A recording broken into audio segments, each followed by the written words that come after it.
Barbara, and again we're going to explore line. We started off with line all the time, and we're going to take it to other levels and incorporate other types of line. And so today I want to remind people of the 7 elements of art: line, shape, form, color, value, texture, and space.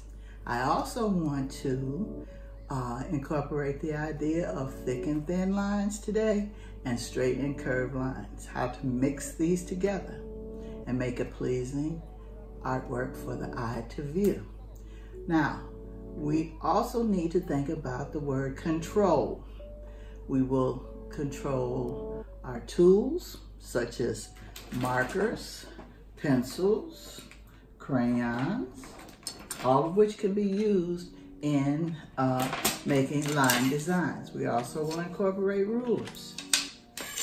All right, so those are our tools, and we must control our materials, such as our paper, maybe our paintbrush, the paints, those materials too. Now, the main focus of an artist should be at all times to please the viewer's eye. So I always tell my students, use your eye. Look at what you're doing and control where you want other people to look in your artwork. And you do have that control because you are the artist. Another word that I want you to add to your art vocabulary is repetition, or the ability to move the viewer's eye by repeating different elements. And since we're focusing on line today, I'm going to show you how important it is to repeat line. When we ended the last video, line all the time, I was working on a touch line design, and I wanted to show you this design in completion. Now, the one thing that you can do to really bring this together is frame it. And you can just take a marker and a ruler and frame this so that the viewer's eye comes back into the artwork. So I just take and put a line on the edge of the design, and it brings your eye back into the artwork. Now, you don't have to do this, but I do it, and when I was teaching, I did it for my students because sometimes it's difficult for them to control this, but it does add something to the artwork.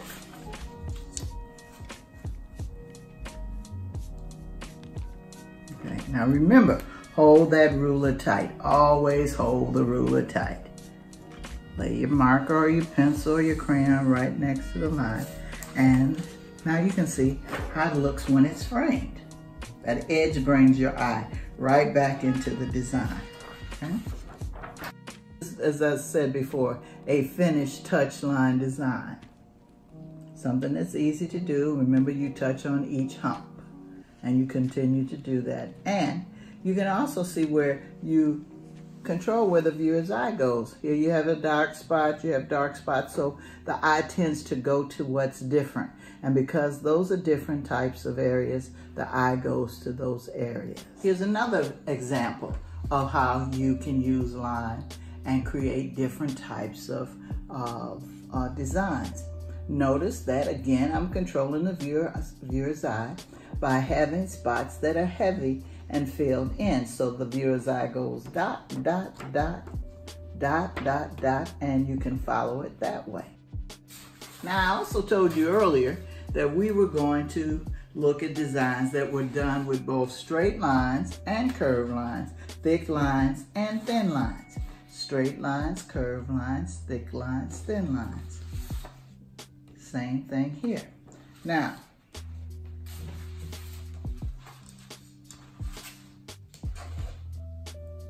remember our hump designs, our touch designs, here they are, okay? And we used them in another way.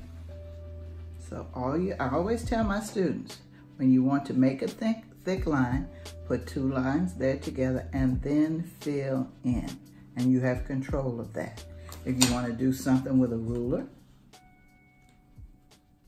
make 1 line, double to a second line, then fill in. Take your time, lay your hand down. Like I have control here. Remember our keywords for today were control and repetition, to repeat. Now if I put a thick line in one place, I want to repeat that thick line in another place so that the eye will move from here to here. And I would again probably put one up here.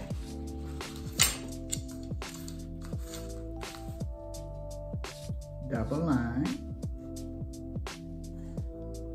fill in. Okay. And you can see. And you can see how the eye starts to move all over the paper. I want to remind everyone too, this is not a new concept.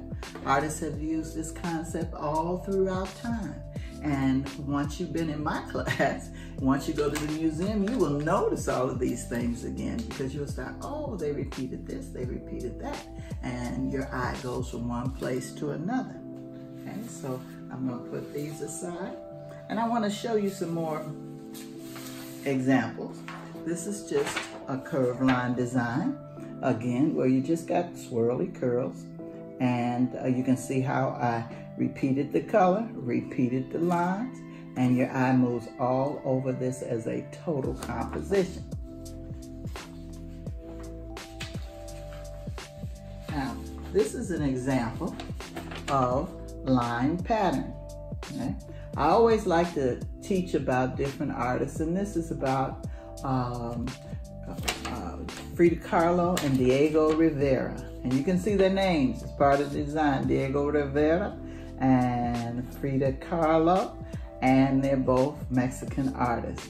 And we use line pattern in here. I'm going to do a video on line pattern so that you'll know exactly what that's about. Here's another example of line used as pattern. And this is based on Vincent Van Gogh's Sunflowers. And this is a design that I've put together for my students so that they could use line. And you can see how they repeated certain types of lines and patterns all throughout this design.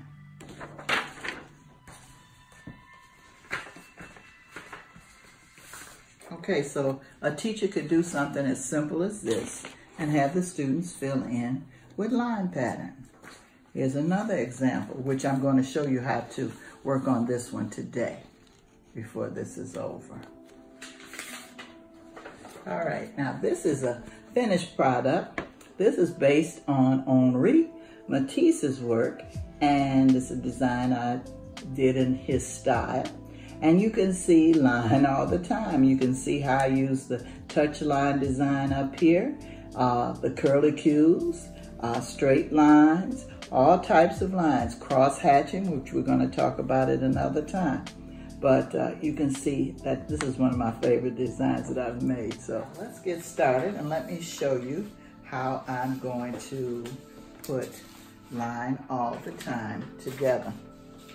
All right, as I said earlier, you got all kind of markers, all kind of pencils, and what have you. Now, if you make a line pattern, which we're going to talk about a little bit more in another video, you can see where I repeated these line patterns in various spots. So when a viewer looks at this pattern, the viewer's eye naturally goes from this pattern to this pattern to that pattern and to that pattern. And this happens every day in our lives. You look at materials that you have and clothing that you wear. Fashion designers do it all the time. Fabric designers do it. Automobile designers do it. So things are repeated so that the eye can have something to go from one place to another. So let me show you how to get started on this. Now I'm just going to pick out a color that I want to use. Here's a light purple. And I'm going to look for spots where I want it. So I may take that and just do some straight lines like this. Okay, now once I've done that in one spot, I'm going to take and repeat that same type of line in another spot. So the viewer's eye goes here and comes over here, because it's the same thing repeated. Even though one is a vertical straight line and the other is a a horizontal straight line, it doesn't make any difference. It's still the same kind of straight line. We're keeping practically the same distance between the lines. Notice my hand, where is it? It's resting down. I don't have my tools up in the air like this. All right, so once I put it there, I'm going to find another spot to do the same thing. Resting my hand. Control your tools. Control your materials. Control the viewer's eye. So students always wanted to say to me, oh, Miss Gibble, I can't draw. I can't do art. Yes, you can. Art is a thinking subject just like any other subject. So you're thinking to yourself, where do I want these lines to go? And there I have it. All right, now I'll finish with that. I might take a thicker marker and maybe add some of my curlicues, my curved curlicue lines.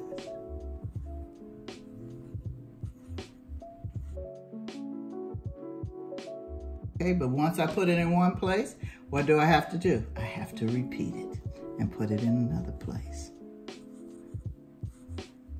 And people say, well, where do you get the idea to put it, where to put it? It comes from within. It comes from within you, you know. So every one of us is an artist. I never allow anybody to say they're not, because you are.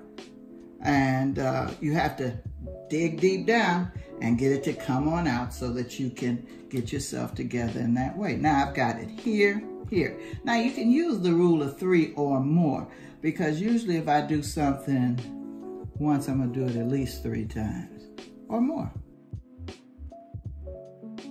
So you can see already how this is beginning to please the viewer's eye. Ooh, ooh, ooh. Okay, let's go from here. I've got a thick black marker now, and I'm gonna put some wavy lines in. Some wavy lines. Now if I do it in one spot, what do I have to do? I have to repeat it.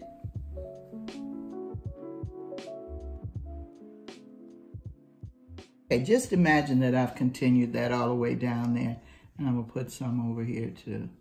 But I wanna go into another possibility, and that is to add line to line. So you got that black there. Let's take and add some other type of line to this line.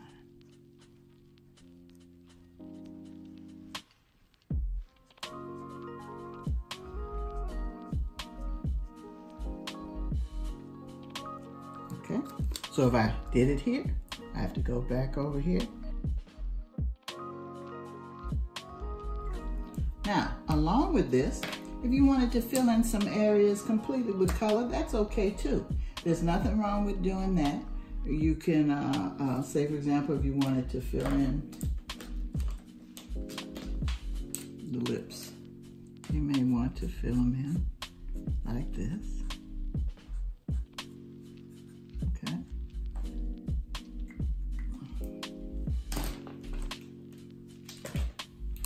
Maybe like that. Okay. Neatness, take your time. I'm moving quickly, but take your time. Now, in conclusion for today's lesson, there's certain things that I want you to remember and keep in mind at all times.